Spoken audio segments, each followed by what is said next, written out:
So Arsenal won, and we did bloody win. Burnley, finished that club. I can't stand them. I refuse to go to that club. I used to give my ticket away every single season. 0, 0, nada. Yeah. We weren't great tonight. It was boring, like it has been all season. But guess what? The manager made a bold decision tonight to rotate the team. And I'll see the starting 11, Kenny. And I think every fan on the planet was like, wow, what is that fucking starting 11? However, he was vindicated because the guy that he put up front scored the winning goal. And that has edged us closer, to winning the title.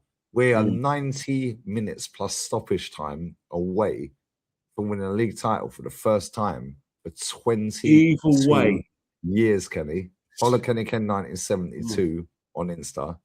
And Kenny, you was there. What was it like in the ground, man? Tell us, talk to us. Go on. Your show, we need to reiterate one thing, right? We need to reiterate one thing, right? We can either win it tomorrow and it will have nothing to do with us.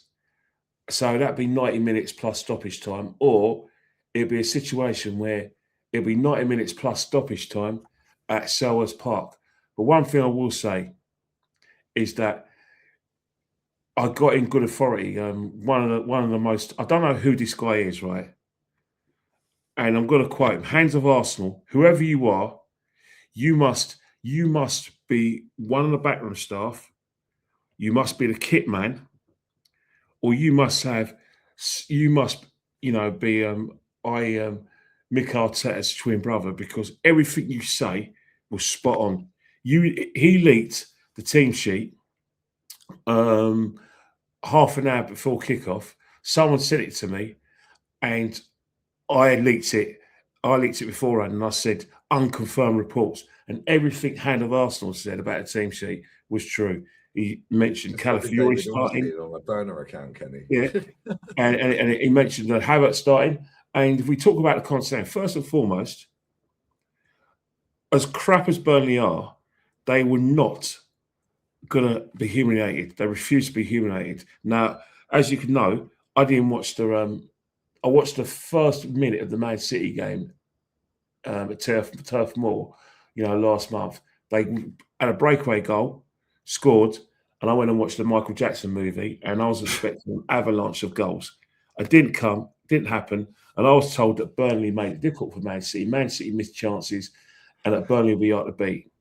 So as soon as the game kicked off, Burnley didn't stop running. They were organised. Their goalkeeper didn't have much to do, and it was a case of like they'll put themselves in a shot window.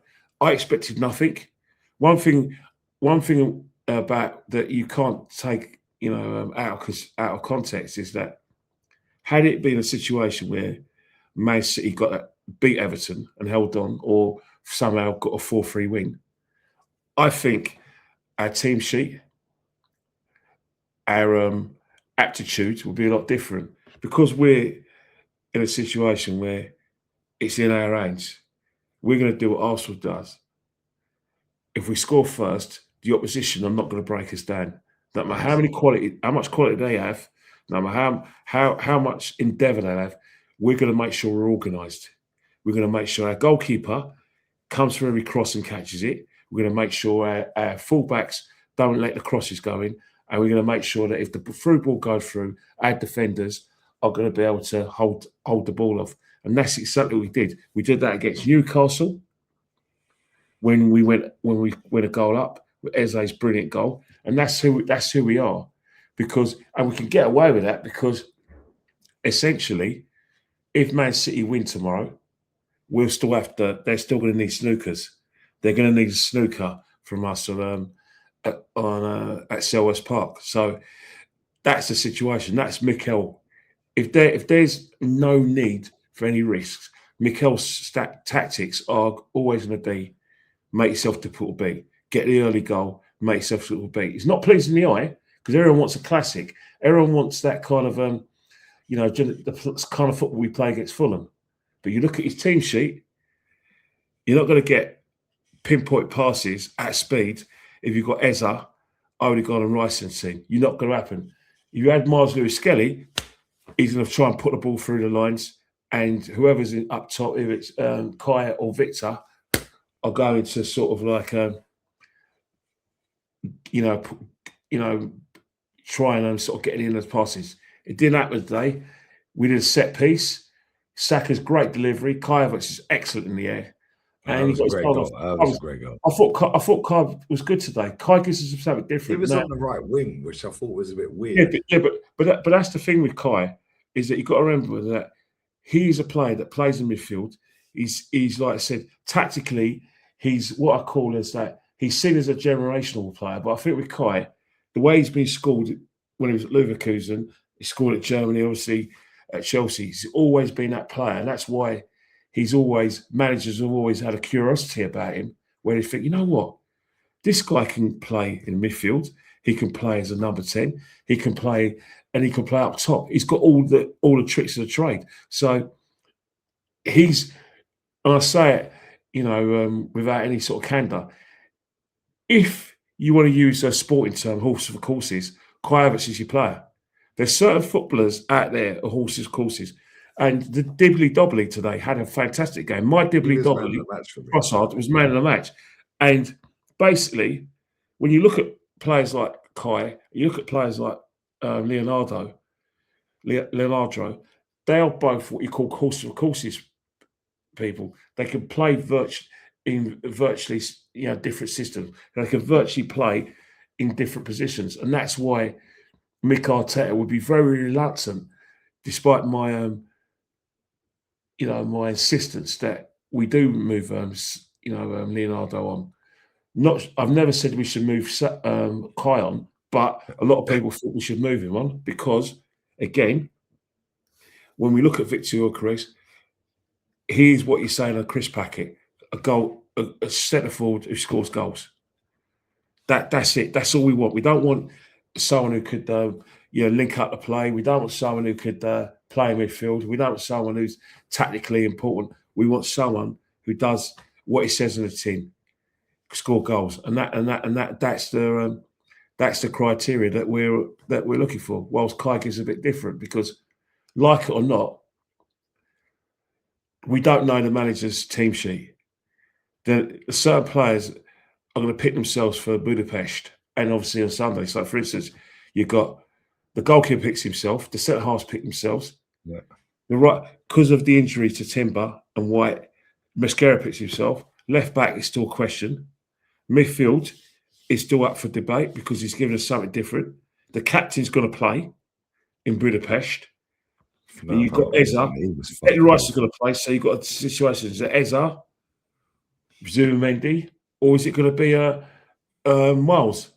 And then you look up top, because of the way Kai played today, and because Kai is part of the second circle trust, that's a decision. So Kai and Leonardo and obviously Calafiori giving the manager food for thought, because I don't think he's made his mind up for Budapest, and I'm not sure he's kind of made his mind up for Crystal Palace, where I think Victor will start against Crystal Palace. I think Miles might start, but I think the places are up for grabs in the Champions League final. I'm convinced of it, Lee. I agree. I totally agree. I don't think that a single player that played tonight, other than the goalkeeper, the centre halves, Mosquera's going to have to play. Yeah, but I thought he was awful. Yeah, that guy is mad rash. Yeah, and I thought Saliba was shit tonight, by the way. Well, but Calafiori. Go on, sorry. But you've got but you've got to remember one thing, right? Is that what we've seen this season is that we've seen our players under pressure. For instance, the Sunderland game that I always hark back to is when we actually played a team that actually wanted to beat us, wanted to express themselves, and that was a test. And since then, we've had loads of tests. So you normally see Saliba not having, much to do. He looks like $1 million. He's actually getting players who are sitting on him there. Same with Gabriel. He's getting, strikers who are leaning into him and said, "Right, here you go." I think he's learned though. I think he's learned like that when Haaland, Haaland, threw the ball off the back of his head. Yeah. I think since that season, the 8-point ball job, I think he's actually learned. Yeah. Yeah. And I'll be honest, like there was instances in that game where I'm just like, the game was crap, Kenny. Yeah, it was rubbish. It was but always at the same time, it's like he maneuvered that back four kind of thing. Yeah. And it's like with Saliba, I like Saliba, you like Saliba, we all like Saliba. Yeah. But at the same time, it's like Saliba at any point can do a brain fart. Gabby can do it as well. However, with Gabby, he's more physical. Yeah. So we all lead from the front. Yeah, and they'll take advantage. And same with Declan. Like they try and use their physicality, right. Whereas Saliba tonight, Mosquera, that side, oh my days. But Burnley, like you said, Burnley not gonna fucking give a shit. They didn't try. The situation with both of those two players, both Saliba likes to get on the ball. Let's not forget, they called Saliba the Mbappe of centre halves. Because remember, both of them are virtually the same age. Mbappe, he was like the next best thing. And let's face it, he is a world-class player. Saliba was like the defensive equivalent of Mbappe. And we're now seeing that. But one thing about Saliba, defenders who are good on the ball, they can be vulnerable, but you need to play them because you need to build up the play. For instance, what I always do with Skelly is like health warning, but he's got to play because he gets the ball forward. So and he can run, and he can run. If you want to win games, you've got to put up with that risk because the rewards are greater. Because a side rule pass from Miles can help you win a game, like a Champions League final. Saliba getting the ball out, and like I said, using his technique and using his passing ability to give the ball to the better player, that can help us win. So the good's always going to outweigh the bad. Do you know what I mean? Yeah, facts. And I think that's the situation. But we are playing an A1 team in PSG. But one guy said to me that what are PSG going to be like after 70 minutes if it's 0-0 and they still haven't penetrated us? What are we going to be like after 70 minutes? They've been done it. Yeah, but a lot of people, it works in both favours. PSG are like us in a way that they want to get the first goal in because both teams, whoever scores first, are going to be very difficult to beat. We saw PSG. When we played them at the Emirates, they were difficult to break down. We saw the situation with PSG when they played against Liverpool, difficult to break down. We saw PSG against Tottenham. Yeah, difficult to break down. Because believe it or not, PSG can defend and they can do the things that we do off the ball. Because that's because Enrique wants to win the Champions League and he knows that he's playing what I call he can do back-to-back trebles. Yeah, it's going to be a difficult team. No team. First manager ever to do back-to-back treble. He's on the cusp of greatness. Well, not many managers have retired in Champions League.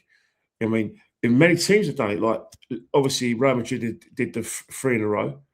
AC Milan did Forest. it in 89-90. Forest, Liverpool, 77 and 78. It's very rare for a team to win the Champions League. Remember Ajax, the great Ajax team in 95. Everyone expected them to beat Juventus in Milan. Juventus won on penalties. Yeah, and then fucking Italian teams back then, they were crazy. So what we have a chance, Kenny. We have a chance to win. We have a chance, but and anyone who's watching this, it's now the 19th of May. Sorry to call you. It is now the 19th of May. Yeah, for both of us.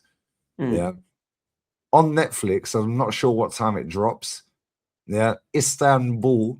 3-0 down and Liverpool won it. That Netflix documentary drops today, the 19th on Netflix. Must watch. Lauren sent me the trailer. Yeah, she said, you have a chance. Well, we're there. Kenny, we got half a chance, mate. Well, look, one thing about it, right? We're there on merit. We're there on merit. We ain't lost a game. We haven't lost a game.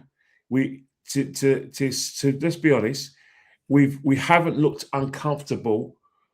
Where the only time, obviously, without a shadow of doubt, The first leg against Leverkusen, there's a penalty. Kai puts a penalty away.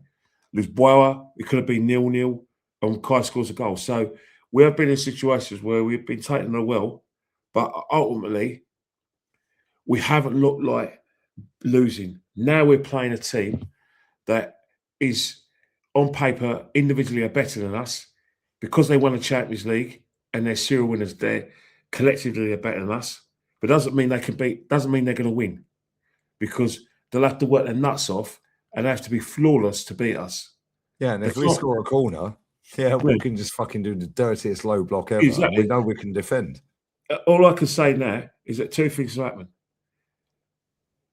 The only modern example we can go by is the Parken Stadium in Copenhagen in '94 when we played Parma and Parma had a glitter list of stars: Espria, Zola, Brolin, Mussi.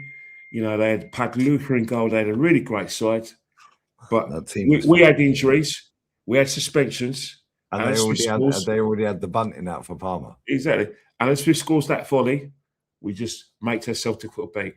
Who's going to be our next Alan Smith? But you can't play PSG before you play Crystal Palace. Facts. And Crystal Palace going to be at the Palace is more important to me. Fuck PSG for Budapest. Yeah, fuck PSG for now. We have to win this league, Kenny. Yeah, I don't care what Bournemouth do tomorrow. Yeah, or Man City do tomorrow. Nobody cares. It's in our hands still. In my head, I'm expecting them to win. Yeah, it's Man City. They've not lost since the 17th of January. We're now in the 19th of May. The last game they lost in domestic football was against Carrick, his first game. And they've beaten Bournemouth 10 straight games in a row. Yeah, they're unbeaten in 16. So you have to put that down as a win in your head, yeah? So you have to expect them to win. The same as they expect us to win tonight. Of course. Yeah, but did you notice at half time, all the talk, Pep's leaving, that drops at half time? Well, maybe that's to derail everything. Maybe lately, I broke the news. I don't care either way, Kenny. I couldn't give two. I know, but before we got to go because people need to get some sleep. But one thing I will say is that Moi was on your show for the last 2 years and Dan's show, and I said that the 25-26 season will be Joey Guardiola's last season. Because common sense, it's not to do the 115, it's the fact that in terms of like the exhaustive process, it's a decade. The pressure, he was only ever going to do a decade. He's not going to do the 20 years, the 22 years of Arsene or the 26 years of Sir Alex. So it's a situation now where Man City players are going to give Pep a standoff and they're going to win the next 2 games. And who knows? Just remember one thing. If we avoid the defeat at Selhurst Park, that could be either us winning the league or us bottling it. So it's not over yet. It ain't over yet. And that's why I'm not getting too giddy, Kenny. We've seen this shit before. Yeah, and we're scorned. But listen, on that bombshell, appreciate you always, man. Enjoy it at the weekend. Kenny, we could be sitting there on the podcast on Monday as champions, man. Kenny, champions. Kenny, you was in your 30s, bro. Yeah, you see how that rolls off your tongue. See how it rolls off your tongue. Just get used to it, and then just think on Sunday you could be singing the Campione song. Campione. I've got 10 cigars sat over there, Kenny. Yeah. Miss Moldova is back in Moldova and Romania right now. Yeah, she done the champagne because I convinced her that we were going to win the League Cup. So she bought me 10 big cigars, not the little like ones like cigarettes. She bought me 10 cigars. She was like, and a bottle of champagne. She done the champagne on her once. I was like, I'll save them cigars. Yeah, but now we've seen Man City win 2 trophies this season. Please, Mikel. 90 minutes plus stoppage time. Please, bro. And that stadium ain't easy, Kenny. Yeah, but there's a send-off as well. It's classed and send-off as well. Yeah, don't forget another thing as well. There's another song that we used to love singing.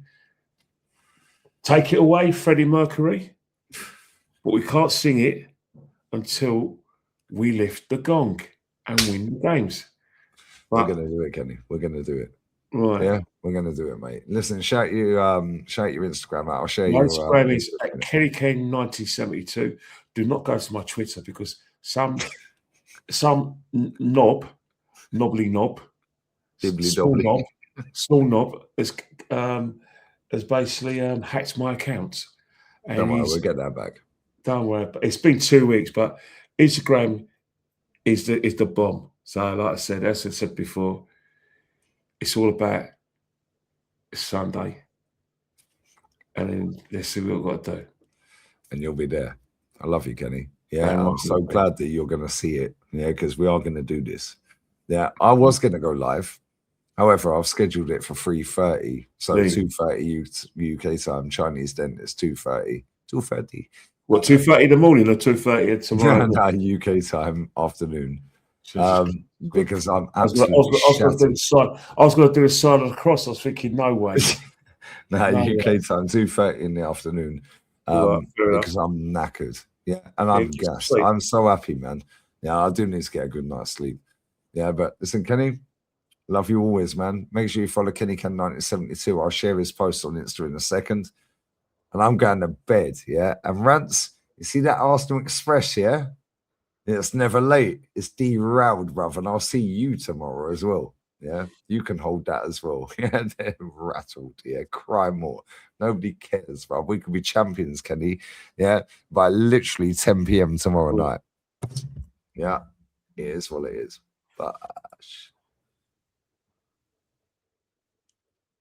end the stream.